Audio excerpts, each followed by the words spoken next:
Yo, this is Gremlin. This is Kane. Welcome back to the Let's Talk Foreplay podcast. Yeah. Season 95, episode 430,000. What is it? Season 3 episode officially because we've lost a few, eh? We have. We had to obviously take down the episode for reasons that will not be named. Good reasons, but reasons that will not be named. Yet. Once everything's out the way, we can re-release that one. It actually did quite well. It was like on 250 plus views within the first 8 or so hours. Yeah. It was live, but unfortunately I had to take it down. But yeah, we've also been feeling very weird about the pod lately. It's a weird one, guys. Yeah, the universe really is, when you listen to the universe, sometimes you want to say, no, fuck you, you're talking shit. Yeah, but the universe never lies, it's been bro. Cramming this down our throats. It's just like the first episode we filmed here, obviously, the Blue Room. Thank you guys for having us. Yeah, real. The first episode we recorded, we lost. Yeah. JTI. We lost it. Second episode had to get taken down. Yeah, and now this is technically the fourth one we're recording because there was one in between that never saw the light today. Was that the one that JTI lost? No, that was the first one. We haven't. Yeah, that's the one that JTI lost. This will be the first video that people see. Maybe that will live. If we don't say some unhinged shit, and it gets taken down again. I mean, to be fair, you have some shit to address and to get off your chest. Too much, but this is, we gotta. Sure, guys. This is going to be a short episode, but a long episode. Yeah. Anyway, if you are new to the podcast, if you haven't watched us before, we are DJs and we talk shit about the lives that we live and the industry, challenges we face, events that we go through, events that we put on, and just general difficulties that we face, and we try and motivate everybody who wants to either be a part of the industry or who feels like they've lost a little bit of will to continue in the industry. Sure. There's a lot that we go through as DJs, as entertainers, club promoters, event promoters. But there's always a silver lining, I think. I think there's always something positive to look forward to. I think we can say that the podcast has been in the mud, but Foreplay itself Foreplay is so up. What is that? I don't want to say we're in the sand. Yeah, we're in the sand. Foreplay's in the sand, but the podcast has been struggling lately. It's actually, I wouldn't say it's worrisome, but it's just it's a bit concerning, man, because obviously we had the content done and whatever, and we try and put it out as best we can, and there's obviously a precedent that we've set for ourselves with having it out on time and having our people watch it and this podcast is the reason why we currently at 770 subs. Yeah. It wasn't our mixes, what we actually do. Yeah, it's not what we actually do. Nobody cares about that. No one cares about the fact that we are real DJs. Our Daisies vlog is our best video ever. Literally, it's so up. Also, that vlog is fire. Brodi killed that shit. Yeah, Brodi cooked so hard with that vlog, bro. Also, guys, the Kane you saw on the vlog, that's not the real me. That is the real Kane. That really isn't. That's just me acting, I'm a paid actor at the end of the day. Is that Government Kane? Government Kane. That's a hard name. I like that one actually. Yeah. Killer Kane, Kane Keed, Government Kane. Kane Keed, Killer Kane. And then there was Kane Keed. Yeah, Kane Keed. Kane Keed, yeah. Anyway. Government Kane. I like that. Let's do a quick Daisies recap. Obviously, if you haven't seen the vlog, go watch the vlog. Like we said, it's our best performing video ever. It's on 1,500 as of today. Yeah. And it's not even been... It's not even been a week yet. Yeah. Wednesday, Thursday, Friday, Saturday, Sunday. 5 days. Yeah. So, Daisies was insane. Yeah. I was telling the homies, my favorite animal is me on the Friday of Daisies. Right, Jason? What? My favorite... You know that TikTok trend? My favorite animal is this whenever Don't say to me, do you know that TikTok trend? That means nothing to me. No, I don't. Yeah, just assume. Everybody else that's your age, Kane. Do you know this trend? Yeah, I know the trend. Brody. He acts 45 and then when it suits him, he's 25. It works, Do you know this trend, JTI?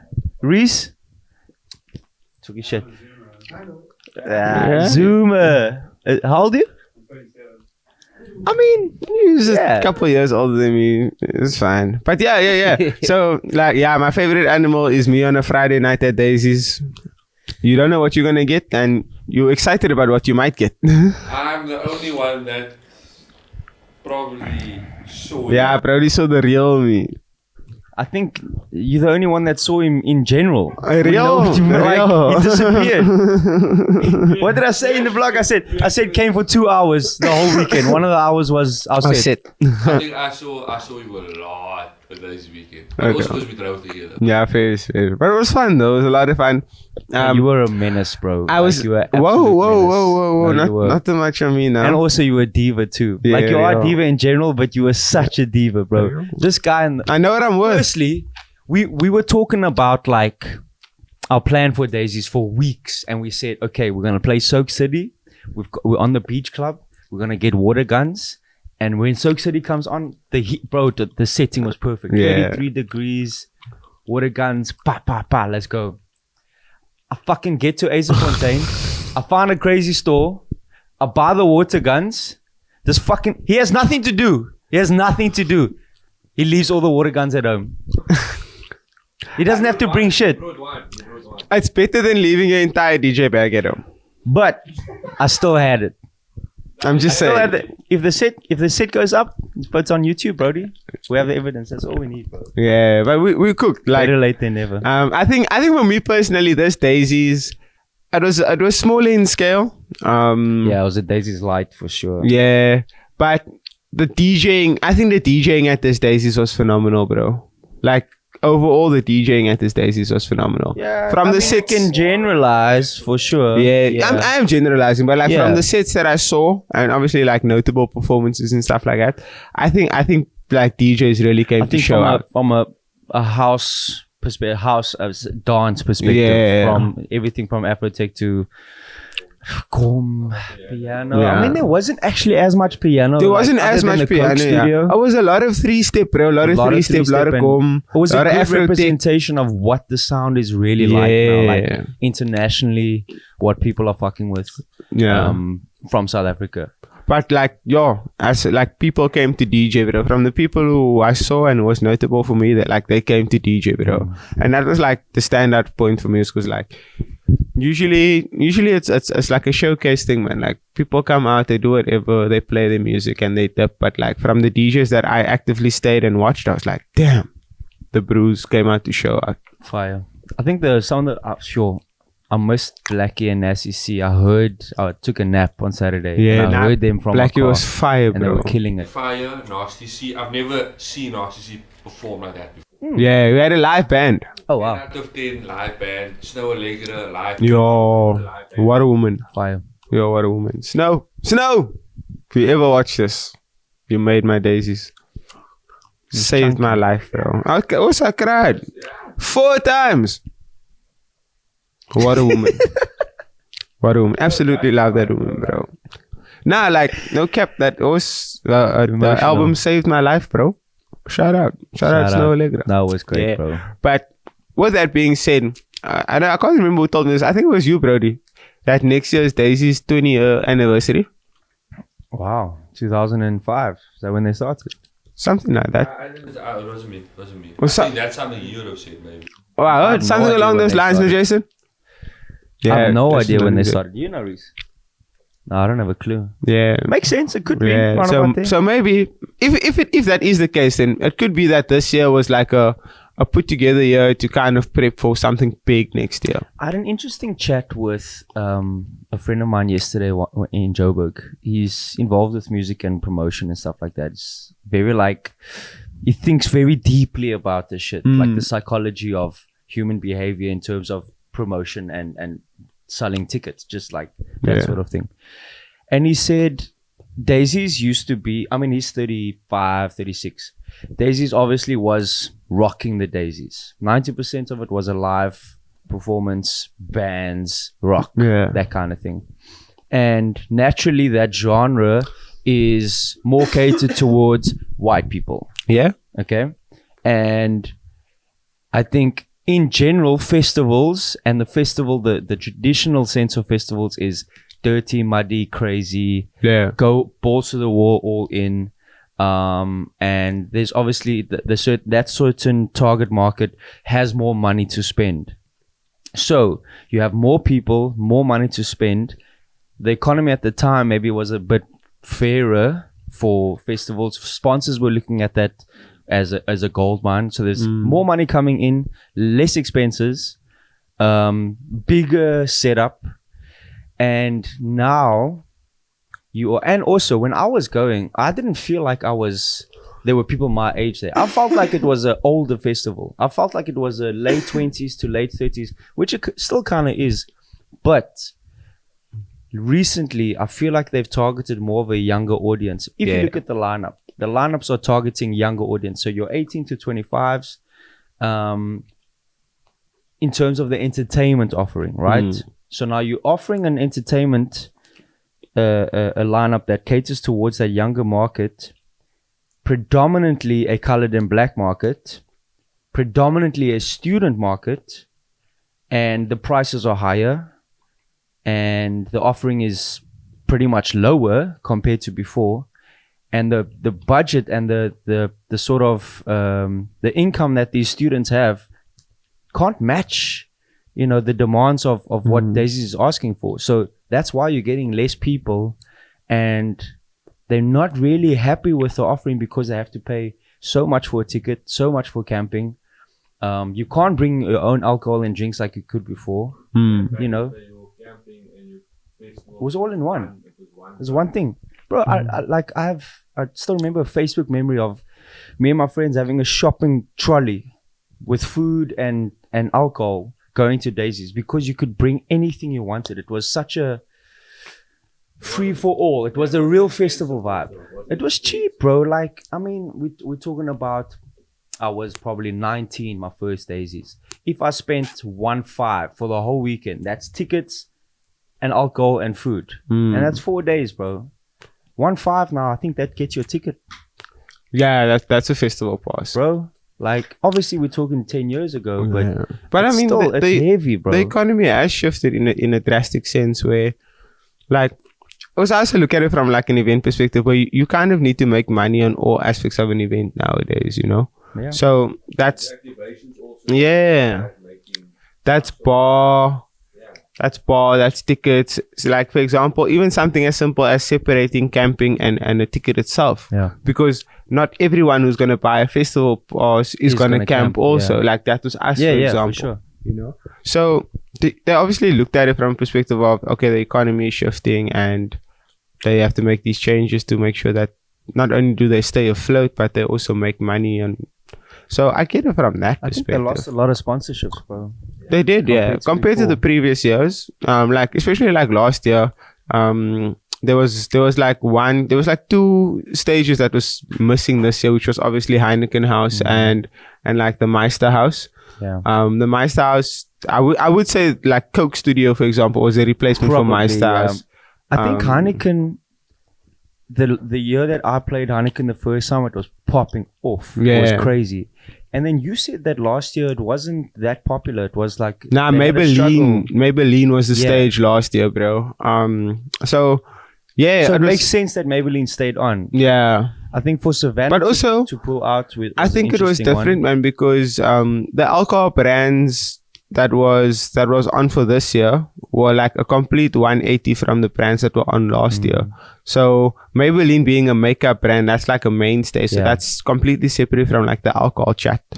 But Maybelline stage was like up last year for 2023, and that literally held so many people's attention for like the entire weekend. There was a interesting little thing going on in terms of obviously exclusivity when it comes to alcohol brands and their sponsorship. So Flying Fish was their cider sponsor, so they obviously lose Savannah, and I mean Savannah is one of the drinks of the country. It's like Savannah's a Savannah staple. Black Label, you know, Jameson. It's like Jägermeister, them pulling out. There's no Jägermeister at the festival. There's no Black Label. There's no Castle Light. You know, the beer of the festival was Corona. And people don't really consider that a beer, you know? Which is so strange because it is a beer. I realize now. It is a beer, but then again. Yeah, it's just for South African market, you know, to lose Jägermeister, Castle Light Black Label. Those are like staples, bro. People are gonna But in all drink. fairness, like Heineken was also the exclusive beer for the festival. So they didn't really miss anything like a Black Label or Castle Light, because Heineken was the exclusive beer being sold. But obviously, like with the direction that Heineken is moving in now, with Heineken Silver, for example, which is a Castle Light-esque beer. And then obviously Savannah bringing out that new thing. It's called Savannah Neat. So there's obviously opportunity. But I do think that like Daisies this year was a lot more intimate, a lot more like smaller scaled. I enjoyed the distance between stages, bro. I really did Everybody too, bro. Especially with the heat. Yeah, like not having to walk a country mile to get so to hot, Maine bro. and then to get to wherever. That was so fire. I mean, what do you think the distance from the edge, the far end of main stage to the far end of that Daisy town? I mean, that was a couple hundred meters, bro. Yeah, it was like a regular walk, bro. Really It wasn't wasn't anything far at all. crazy. So that was like fun. But I do think like the one thing that I was like missing was obviously like activations, I don't think there was a lot of activations or like necessarily a lot of fun things to do. So some of the downtime in between like sets that you wanted to watch and performances that you wanted to watch felt a bit longer because there wasn't like different types Something of things else to do. keep you Yeah. entertained, yeah. But also shout out for them for being innovative, because they did like a lot of different things. There was like a 5-a-side court. Homies playing football. I don't know how people played in that heat. Insane, But bro. shout out to the homies who did. They were live streaming sport games because it was obviously EPL Premier League weekend. They had a little fashion show too. Galaxy Boy was like the main fashion You sponsor. know what was a dope stage where they did the fashion show? Yeah, That sort of it's like a runway. Yeah, the square. So they had the picketing signs. Yeah. Oh, really? Did any of you see the Hidden Paradise stage? No. They popped up in Daisy Town. I heard it. Apparently it was behind Daisy Town. I heard it, yeah, but I didn't ever. I didn't even get around to it. But even that's like a dope concept, It's like Yeah. it's like a jaw in a jaw, but you don't know where it is. But if you find And it, like, how do you find out Hidden about it? Do you Paradise, like, think some literally. people were like coming to you and saying like, yo, let's go. This is- yeah. Yeah, probably. The guy that DJs there a lot, I Mm. don't know what his name is. with the dreadlocks? Yeah. He saw us leave the car, like the parking, and he greeted me because he thought I was you. Oh. Yeah. He was like, I thought Kane. you were Gremlin. No, he greeted me because he thought I was. Crazy. Crazy. I wish I was a SS Brody, bro. I get Eh? you. Yeah, you know what I'm saying? I get you. But yeah, Daisies was a complimenting you and he says, personally, I think Daisies. I think this was the most fun I've had at Daisies. I've only been to 3, this being my third one, obviously. And I think this has been my most fun that I've had. Having all the homies around, obviously spending time in the Airbnb, and then just like playing that that house set. was awesome, bro. Yeah, the house was insane, and Genuinely, just Yeah. a Sunday. Yeah. yeah, and just like even playing the set, listening to Parcel's first Daisies official Daisies set was fire. Parcel is the biggest hustler on the planet, No bro. cap. He's actually played Daisies 3 times now. Yeah. He's performed at Daisies, but he's only been invited once. Yeah. He played the main stage this Nah, he didn't get it right. didn't he? Nah, he didn't. He Oh. almost did, but he didn't. He didn't. Because I think he had to be there for a lot longer. Yeah, it was a long episode. Like he literally had to wait, and he was like, "Nah, it doesn't smell like that." So he Ah. just ended up walking around with the owns. Unlucky, bro. But yeah, But you yeah. were at Back to the City. Yeah, let's get into that. Ooh, I don't need no 10-minute DJ. I don't want no brother. 10-minute DJ. I mean, Talk about it. I thought when I first got invited, so Back to the City, I performed it before for a battle in 2022. It was a battle put on by The Cut, which is another 3-star champion. He put it on, was like full on turntablism thing. And when we went there, we were put on when I saw that battle before, it was on a second stage, but there was like 1,000 people in attendance because it was in the main area. So what they do is they block off like a block or 2 in the middle of town. It's dope. It's like underneath a bridge. It's insane. And they had a second stage like towards the backside of the main area. So like food courts, bars, it's still visible. Yeah. When I did that last year, the second stage, was you had to leave the festival area, go down the road, and it's like this, like a little park outside. You wouldn't even know that it exists, bro. Yeah, damn. So we do this whole festival, this whole DJ competition. Some of the best DJs in the country battling, and no one was there. Like literally no one. Like maybe 5 people would come in and out every now and then. So that was disappointing from that. So like I had a great time being with other DJs and just doing that and being in the competition realm again. But it was disappointing because like nobody came to see that shit, right? So when I got invited back now to perform, like just as Gremlin, I was like, shit, let's go. Fun. Okay. Get the invitation. They give me, they say, okay, we've got 20 minutes for you at Back to the City. That was the initial. Yeah, Back to the City, 20 minutes. I was like, cool, 20 minutes, I can cook. I saw the lineup. There was 1,000 people on the lineup. Lineup comes out and I see like I'm the only Cape Town DJ, the only Cape Town artist, bar, I guess, K-Kid, born and raised here, but not necessarily like, you know. And I thought, okay, cool. It's dope to be representing Cape Town, but it's a bit concerning that they didn't even consider anybody else. Yeah, you know what I mean? Like no Ziggy.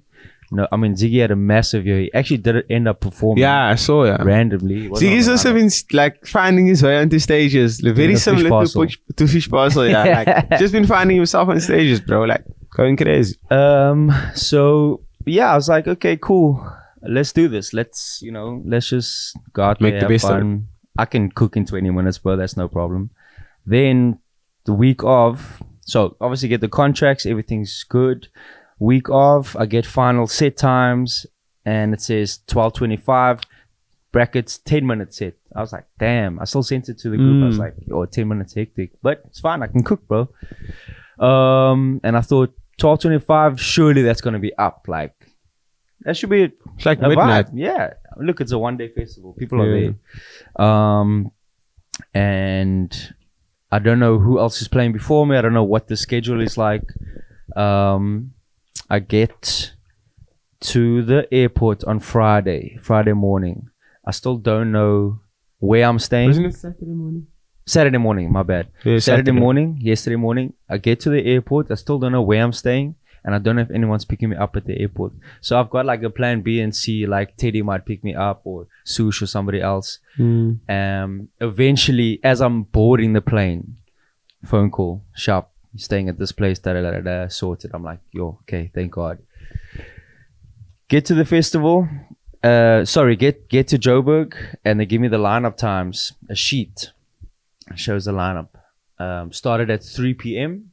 and it ends at 2. So it's like a good 11-hour day. And I'm looking for my name. I don't see it. The guy that picks me up, he was one of the promoters. I'm like, bro, when? Like it says here 12:20 and a 12:30, so not 12:25. And I see that, and then it just says from 12:10 to 12:30. There was 3 slots. It said DJ play, DJ play, DJ play. Almost like generic DJ slots. Yeah. But every other DJ was in there. Your PHs, your chaotics, your whoever else, Zandy, Speedster, you name it. And all of them had 10-minute slots. I think Chaotic had a 15 minutes. So he was the longest DJ slot. Everyone else was 10 minutes. Even the artists, bro. Like, I think Nasty had the longest performance time, which was 45 minutes. Damn.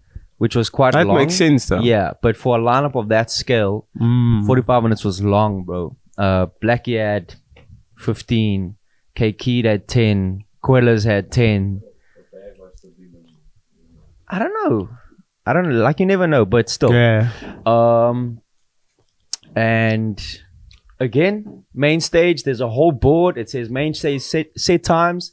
DJ play, DJ play, DJ play. I'm like, damn, bro. Like, they could have at least put my name DJ in play. Yeah. They say you forgot the 4 at home. I was like, who was that? Jesse. That was genius. What a joke. Shout out, Jesse. And then Teddy phones me. He's like, I'm on the way. Can you hook me up with a band? They gave me 2 bands. I gave one to Willie. So I was like, okay, let me find out. So I phoned the guy that booked me, the artist liaison guy that booked me, my only contact. Eventually I find him, but they tell me that he's at the second stage, the back area where we did the battle. The battle, yeah. We go back. I go back there, and I see him. I'm like, yo, bro, can I just get one more band for my friends coming here? He actually knows Teddy. Sharp, cool, no problem. So I just confirmed with him. I was like, listen, bro, I know you told me 12:25, but I saw the set times there said 12:10, 12:20, 12:30. He's like, no, that's main stage. So I was like, so he's like, yeah, you're playing here. Oh, so you played stage. Side stage. Bruh. When I went there, when I got to that stage, it was maybe 6 o'clock. The sun was like kind of setting. They still hadn't been set up. Like they were still doing sound checks, busy setting shit up there. Oh. So my heart sunk, bro. I was like, I thought I was going to be, I mean, it's an 18,000 people festival. They literally posted this morning, 18,000 people. That main stage was huge, bro. It was like Daisies main stage. It was big. And I was like, damn, I've literally come all the way here. Like, cool, you know, you're getting paid, whatever. And I'm playing the side stage. Yo. Bruh. Bruh. Yo. Fuck it, whatever. I go get to me. I'm like, is what it is. Can't do shit about it, you know. So now all my suck plucked, bro, like full on. Yeah. But I had another gig at Tiger's Milk in Cedar Square, which is like up in the north. So I was like, okay. We chilled out a bit, watched some performances. Some of the performances were dope, bro. Like, Kid killed it. She had dope energy. Not the right crowd for her. Very old crowd. Oh, yeah. Very so obviously the younger crowd. trap and stuff like that's not landing. Quellas did well. You good? Quellas did really well. Like, they're fun. Like, they are super fun. You know, it was dope. Ginger Trill and what's his name, bro? Oh, my phone's there. Ginger Trill and what is this guy's name, bro? Give a song.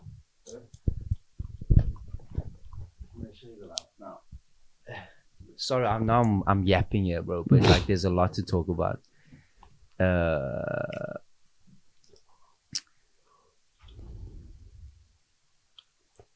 Where the hell is this line up? Oh yeah, got it. Touchline. Oh yeah, Touchline and Ginger Trill, they performed together. Touchline rapped, bro. Not fucking ad-libbing. 1, 2, none of that shit. There was a lot of that, bro. Touchline is that's artist, the worst, bro. Touchline rapped. Rap. Like, fire. Super dope.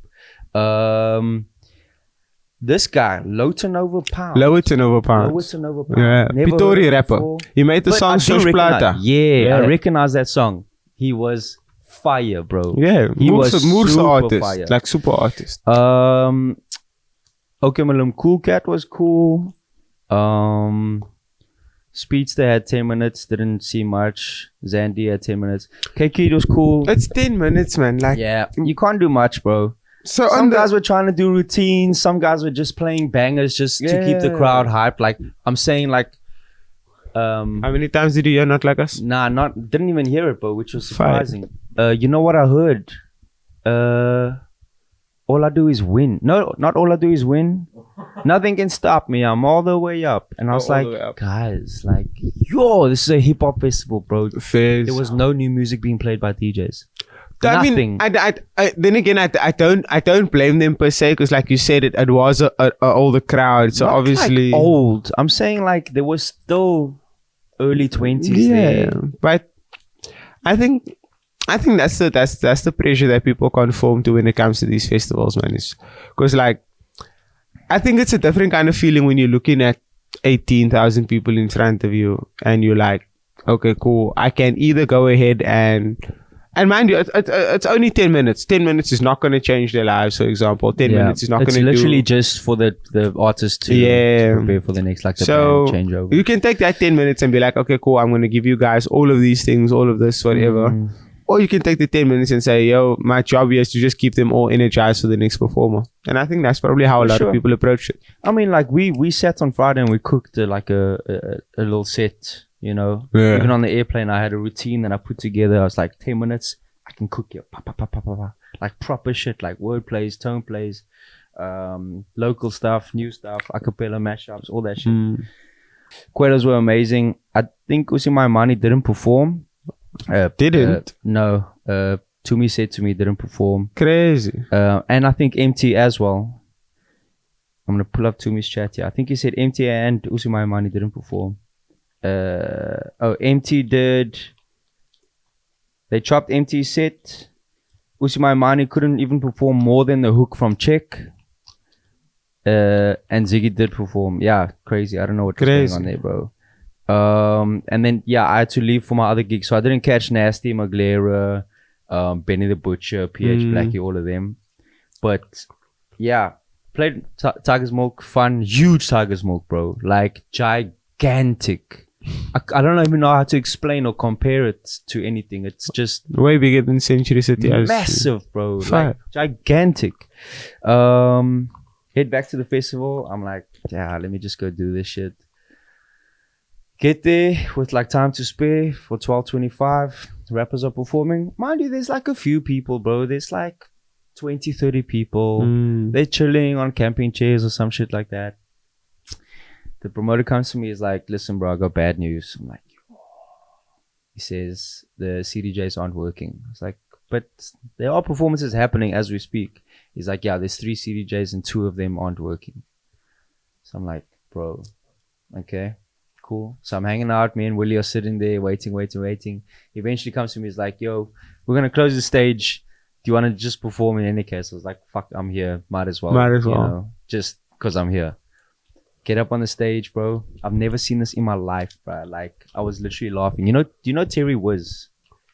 He's a DJ from Joburg. He was just there. He was standing next to me. We were talking shit. And I play the first song on the left deck. Cool. Play the second song on the right deck. Everything's fine. I'm like, okay, CDJs are working fine. Like, they were bust up. Like, old 2000s, old mixer. They were bad. Like, bad condition, bro. This makes no sense. Yeah. Then I start jogging on the left side. Vinyl mode's on, but I'm jogging on the side of the jog wheel and it starts scratching. So then I notice, okay, touch sensitivity is off. Take the CDJ, put it on CDJ mode, not vinyl mode. Cool. Load the next song on the left hand side. It's on channel 1. And I'm cueing it in my headphones and I hear it out the booth monitor. So I check again. It's a kick drum. I go, coop. I hear it. Fader's down. Fader is down, bro. You shouldn't be hearing it. Coop, coop. I'm like, whoa, this doesn't make sense. Quickly change the mixer input, the line into the second channel. Same thing. Coop, coop. I'm like, I've never seen this in my life. The fader is down, but the song is playing out the speakers. Like, how is that even possible, bro? Like, the fader's bypassed. My thing is, your set is already so short and yet you're still trying to fix technical problems. Yeah, I don't know why, bro. Like, there was no one there. I don't know why you played. Fuck. Oh, bro, I flew all the way to Joburg. I would not have played, bro. Whatever, me man. Personally. I would. Bro, how can they tell you? How can they tell you? Oh, you're playing side stage on the day you must play. And then on top of playing side stage, they tell you, oh, the Dex is not working. As I get there. On top of telling you the Dex is not working, they're saying, we're going to close the stage in any case. And then on top of telling you they're closing the stage in any case, they're like, you can still play if you want. Oh, no! I only started playing at like 1 a.m. So I was supposed to play 12:25. Mind you, I had a 7 a.m. flight this morning. That means I had to wake up at 5, leave for the airport at like 5:45. Yo.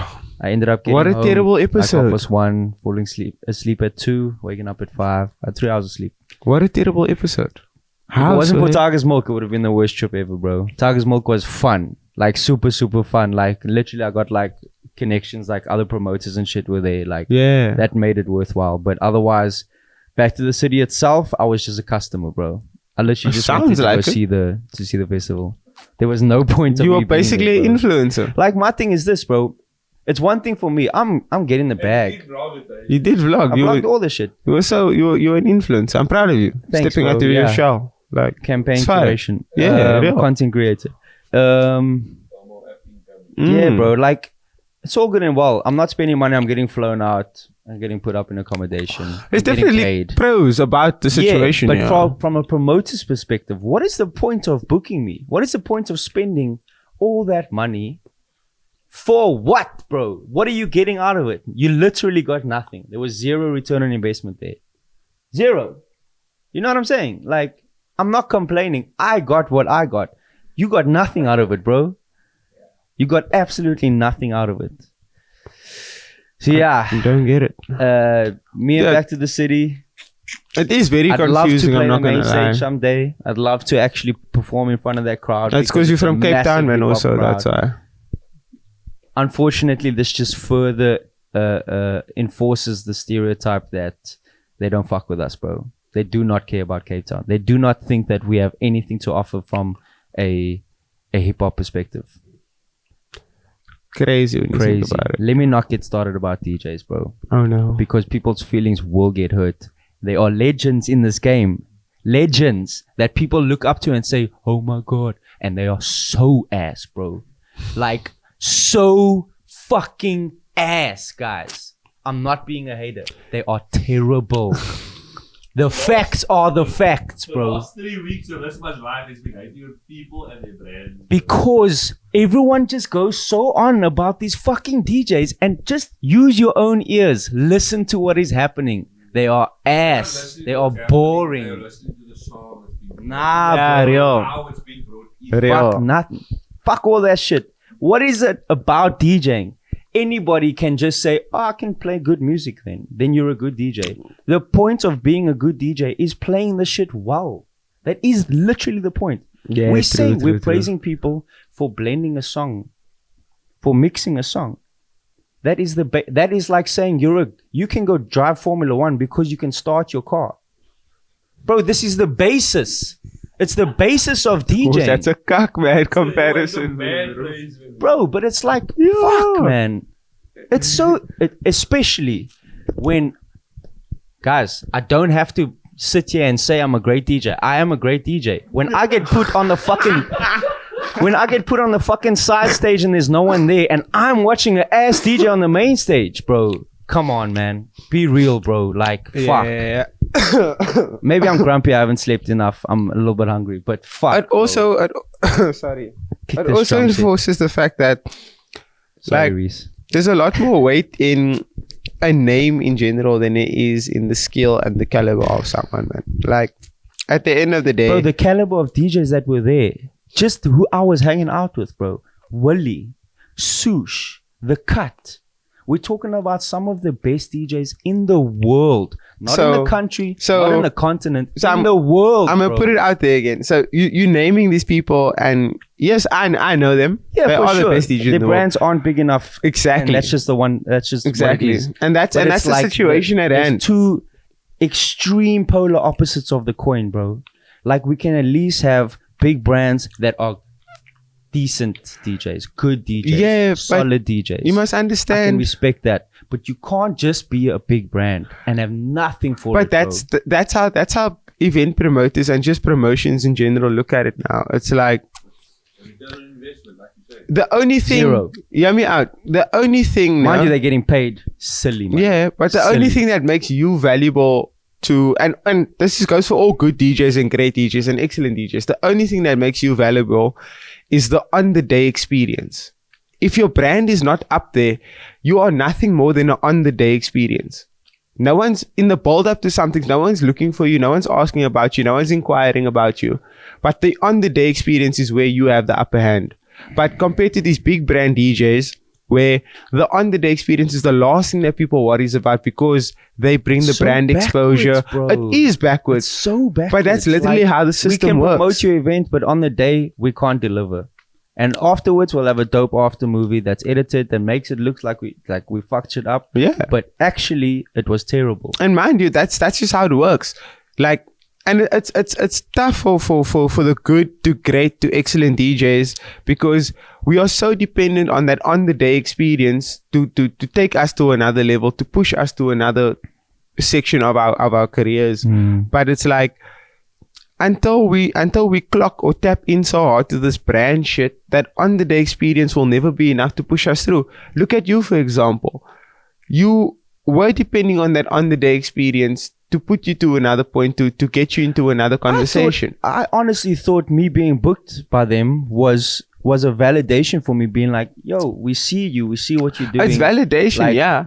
But look at how that turns out, where you find out on the day you're playing at that's when it was. So that's what I'm saying, flipped, you know. Yeah. So you are also depending, because you're also going into it with that mindset of, I'm playing main stage, or I'm on the main stage, you know. And my on the day experience is what my value is, because I know I'm going to kill it within this 10 minutes. I'm going to do things in this 10 minutes that 90% of the other DJs can't even do in 20 or 30 or 40 minutes. 100%.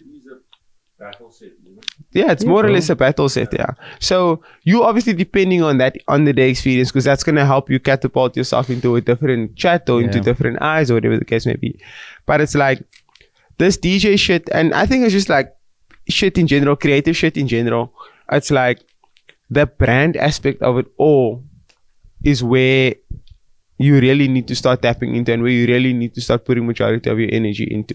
Like, I'll even put it in, like, for example, we hang with the best shooters in Cape Town, Western Cape, if not the country. But brand exposure it doesn't even affect him anymore when not he at does all. that. He was unfazed. But like brand exposure is what does make it a bit difficult for them to get bookings outside of like us and our work and what we do. Like, yeah, it's dope. We take our people to festivals and we do this cool shit, and their work starts to show for it. But I even feel for them where it's like, for example, the brand, their personal brands is not attached to something as big as Nasty C, for example, you know, because that's obviously where everyone gets that little jump from. And yeah, we're doing the best that we can, but I also feel like we should start to look at things from how big is my brand compared to this person and that person, you know? What is that person done to get the brand to that point? Are they dropping music? Are they doing this? Are they doing that? That sort of thing. But that's the other thing, sorry, Brody, to cut you off. That's the other thing that gets me, and we've had this chat before. As a DJ, if you're a DJ producer that's getting booked because of the music that you produce, not because of your DJing skills, play the music that you produce, at least, bro. Long episode, blood. You know people are not doing that. Damn, bro. You know that's intimidating to them to play their music in front of a crowd, regardless of how many people fuck with their music. What's better? Playing your own music whack, but it's still your music, or playing popular music really whack and fucking that up? The latter. The latter. Come on, bro. The latter. Hear me out, the latter. How many Instagram stories have you guys seen of someone playing a banger and it's like, yo, can't believe they played this song, or yo, they played this song, and you know that DJ is hondkak. You know that DJ is ass. But you see that Instagram story of that one moment where they played a banger and the crowd went silly, and now it looks like. So you can't be whack and play whack music, which is your own music, for example. But that's the thing. So you can be whack to say and play. that the music is whack. If they get booked because of how good their music is, like if you're a hit maker, bro, and you're an average to below average DJ, if you're getting booked based on your brand value being the fact that you make hits, play your hits, bro. Even if you gotta cut that shit and MC the fuck out of it in between every song. Yo, this is my new song. Did I throw this back? Fucking whatever. But now you're doing, bro. Like I'm saying this, hey, bro. And on top of guys, that, I wish I actually vlogged that shit. I should have. On top of that, 10 minutes. 10 minutes, blood. Come on, man. Real, you are. You are, bro. 10 minutes. Like, genuinely, 10 minutes. But you gotta pay rent as well. Yeah, I'm not intimidated by 10 minutes. I'm not. You're not intimidated by 10 minutes. But there is so many people who are. So many people who are intimidated by 10 minutes, who look at that 10 minutes slot and be like, I'm just going to play 4 or 5 bangers and call it a night.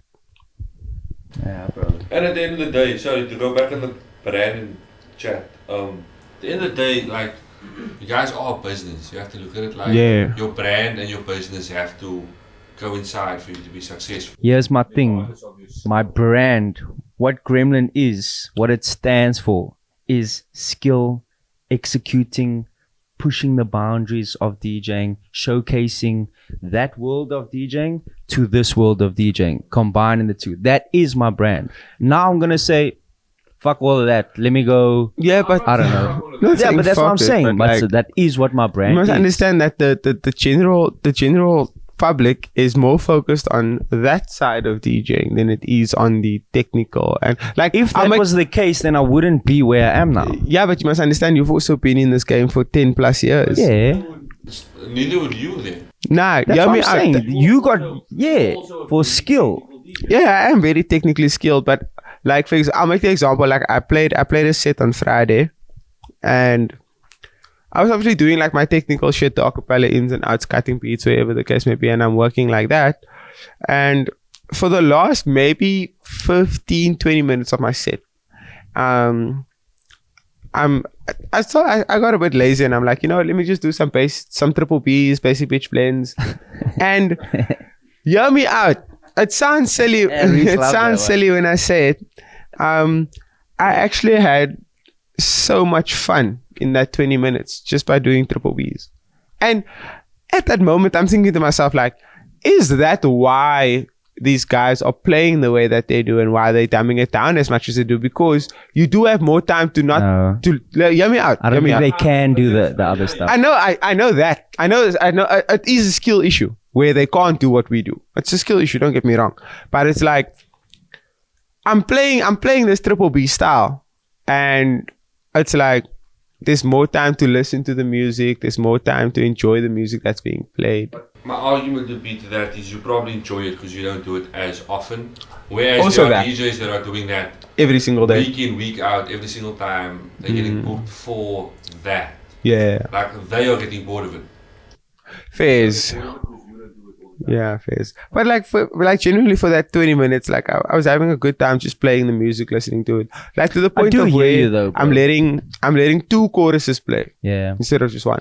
I do hear you. Like, I'm thinking back to my Daisy set. I did a lot of like sort of housey vibes. Did a lot of edits. Yeah, a lot of edits and housey vibes where it was letting the vibe play out.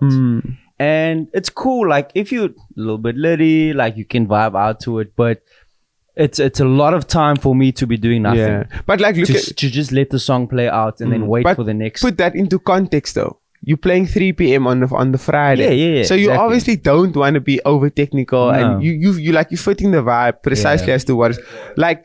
Yeah. Like yesterday's set, for example, that I played was a whole different energy and demeanor to the one that I played Friday. So yesterday I played before Ryan, for example, and I know You gotta flex, bro. I had to flex, bro, and I got like a little brief where they basically asked me like, yo, can you please just like play new stuff, like for your hour, just play new stuff. And I'm like, say less, because I'm already 15 minutes into my set and I've only been playing new things. I started off with like some housey transitions in the first 10 minutes. 5 minutes later I went into the new stuff, and it's like, okay, cool, I know there's literally what could have been a world champ playing next, Yeah, and I'm like, nah, let me go ham. And I start going in, bro. Like I'm doing crazy things, and it's like, that makes sense because that's my brand and that's who I am, and I'm playing for a younger crowd. Like, the crowd yesterday was so young and they were so energetic. Like, I played It's Up, for example, and they knew that shit. Nice. Like, they knew it. I'm glad to hear that. bro, Yeah. finally. I played Brother Stone, they knew that shit. Really? Yeah. Wow. It was like fire. Like, that's where we got into it. And I'm basically playing, and I'm like, I know why I do what I do, and I know why I like doing what I do. Yes, the triple B thing on the previous day was fun, and I understand why people do that, for example. But I'm also just looking at it from perspective of like, I understand that that's my brand, and I work like that, and I play like that. But I also start to look at it from perspective of like, the on the day experience, as valuable as that is to me, we do need to start working on things around that before we get to that. I think we're in that process. I mean, the fact that we're doing stuff like this, and Vlog. content creation and shit Yeah. like that, and working with clothing brands or whatever the case, doing events. Yeah, shout out you know. Cultish for styling the homies for Daisies. He hasn't washed his t-shirt since Daisies. He loves it. Look at him. He's not even denying it. Can't we just He just tell us what type of bit like material that is? Oh God, what? He said some stupid shit now, eh? boyfriend material. Oh God, cut this episode. This has been the lit.